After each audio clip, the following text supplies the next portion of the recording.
Cybercrime. Ook de loodsen die schepen over de Westerschelde begeleiden hebben ermee te maken.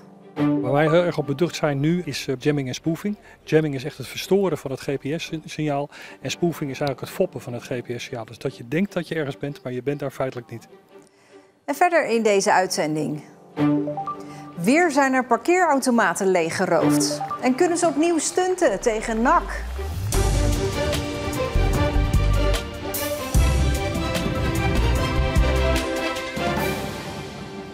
Goedenavond. De loodsen op de Westerschelde wapenen zich tegen de gevaren van cybercrime. Hun navigatieapparatuur kan verstoord worden of misleid. En om dat te voorkomen gebruiken ze een speciaal apparaat. Loodsen willen zo veilig mogelijk hun werk kunnen doen. Daarom is de Portable Pilot Unit ontwikkeld. Daarmee kunnen ze onafhankelijk navigeren. Die wordt op dit moment gebruikt bij schepen die groter dan 350 meter. Dan is het eigenlijk een verplicht item aan boord wat we gebruiken. En dat is meestal op de rivier. Dus als we naar Antwerpen varen of van Antwerpen terugkomen of ook naar de andere havens aan de Schelde. Ja, en waarom is het belangrijk dat die PPU gebruikt wordt? Nou, het geeft ons meer informatie en een grotere nauwkeurigheid, waardoor we nog effectiever, efficiënter en ook veilig en vlot kunnen varen. Dus het zorgt er eigenlijk voor dat je onder marginale omstandigheden nog steeds veilig kunt varen. Alles draait bij navigatie om de coördinaten. Die worden verkregen door een GPS-signaal. Daar dreigt dan ook het gevaar. Waar wij heel erg op beducht zijn nu, en met name ook in het huidige geopolitieke situatie, is bij jamming en spoofing. Jamming is echt het verstoren van het GPS-signaal. En spoofing is eigenlijk het foppen van het GPS-signaal. Dus dat je denkt dat je ergens bent, maar je bent daar feitelijk niet. Op dit moment heeft nog niet iedere loods zo'n unit in gebruik. Maar dat gaat veranderen.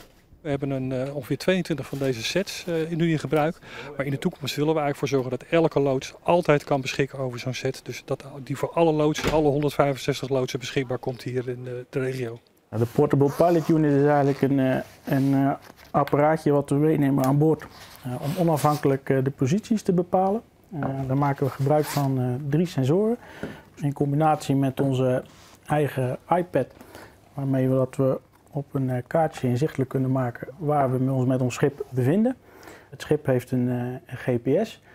Als we denken van dat de situatie zich zodanig voordoet dat we nauwkeuriger positiebepaling nodig hebben, dan nemen we die setjes zelf mee en hebben we onafhankelijk van het schip een systeem mee. Het onafhankelijke navigatiesysteem heeft zich al eens bewezen. In het verleden weten we wel, is er een situatie geweest in 2021 waarbij er ergens in de haven van Vlissingen een jammer werd aangezet. En toen werden alle GPS-signalen van de schepen hier in de regio van Vlissingen weggedrukt. We hadden toen 1 loods die toevallig met deze apparatuur daar passeerde en zijn positie bleef gewoon correct. Vanaf volgend jaar komt er een vernieuwd systeem voor iedere loods. In het kader van de jamming en de spoofing zal daar ook een alarmering op zitten. Dus op het moment dat er dan gejamd of gespoofd wordt, dan krijgt de loods op zijn iPad krijgt hij daar ook een signaaltje van. Maar het blijft een hulpmiddel. Een loods zal ook altijd op zijn eigen ogen blijven vertrouwen. Het aantal winkeldiefstallen in Zeeland is in het eerste halfjaar van 2025 licht toegenomen met 7%. Dat is een Zeeuws gemiddelde. Er zijn namelijk grote verschillen tussen de gemeentes. In Terneuzen en Vlissingen nam het aantal winkeldiefstallen juist fors af. In Middelburg verdubbelde het aantal aangiften van winkeldiefstal ruim naar 79 keer. De politie doet onderzoek naar de vermissing van 2 9-jarige jongens in Middelburg. Gisteravond verdwenen ze in de omgeving van het winkelcentrum in Douwendalen, waarna een burgernetactie werd opgezet. Ze zijn inmiddels weer terecht, maar de politie wil graag weten wat er precies gebeurd is. Aan de buitenkant zie je er niets van, maar de parkeerautomaten hier bij de molen in Domburg zijn leeggeroofd. Eerder gebeurde dat ook al in het dorp. De gemeente Veren heeft daarom actie ondernomen. Nou, wat we hebben gedaan als noodmaatregel, de gleuf om de munten in te gooien is afgeplakt. Er staat ook een tekst bij. Hij is nog wat provisorisch natuurlijk in 3 talen, om het de mensen te laten zien. En nu ziet er ook dat het toestel om met je kaart te kunnen betalen nog gewoon in functie is. Parkeerders vinden het prima. Waar wij vandaan komen, Utrecht, is het eigenlijk al heel lang gebruikelijk dat je alleen digitaal betaalt. Dus ik heb eigenlijk ook zelf nooit meer contant geld op zak. Ik vind het helemaal goed. Ik pin toch altijd. Ik heb niet eens een portemonnee. In Veeren is het contant betalen nog niet afgeschaft vanwege de vele Duitse toeristen die komen. Die betalen nog graag cash, hoewel dat langzamerhand wel verandert. Bis vor einem Jahr habe ich mehr in Bargeld bezahlt, mit Bargeld, und seit einem Jahr etwa mehr mit Karte. Ist einfacher. De wethouder wil niet zeggen hoeveel er precies buiten is gemaakt, maar het college van B&W overweegt nu alle parkeerautomaten in de gemeente Veeren PIN-only te maken. Gasten van vakantiepark Hofdomburg krijgen de komende tijd 10% korting op hun verblijf omdat het zwembad dicht is. Het zwembadcomplex De Parel werd donderdag getroffen door een grote brand. Volgens Roompot hebben ongeveer 10 mensen hun vakantie in Domburg geannuleerd. Wanneer het zwembad weer open gaat is nog niet duidelijk. De beste voetballers van Zeeland spelen vanavond in Goes een oefenwedstrijd tegen eredivisieclub NAC Breda. Vorige zomer werd die wedstrijd ook gespeeld en toen verraste het Zeeuws elftal door met 1-0 te winnen. Dat willen ze vanavond natuurlijk maar wat graag herhalen. En we gaan naar Sportpark Het Schengen, waar de wedstrijd straks begint om 7:30. Daar is verslaggever Jan-Jaap Corré. Jan-Jaap, zit zo'n stunt er weer in? Ja, wie zal het zeggen? Er is natuurlijk niks zo moeilijk te voorspellen als een voetbalwedstrijd. Dus ik zou zeggen, waarom niet? Het Zeeuwse voetbal staat er eigenlijk beter voor dan vorig jaar. Hoek werd natuurlijk kampioen in de 3e divisie en is gepromoveerd naar de 2e divisie. Ook Kloetingen had een goed seizoen in de 3e divisie.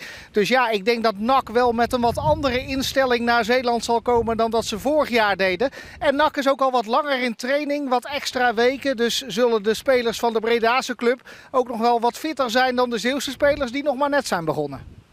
Ja, de wedstrijd wordt op het veld van 3e divisieclub Goes gespeeld. Dat veld staat er niet bepaald bekend als biljartlaken, toch?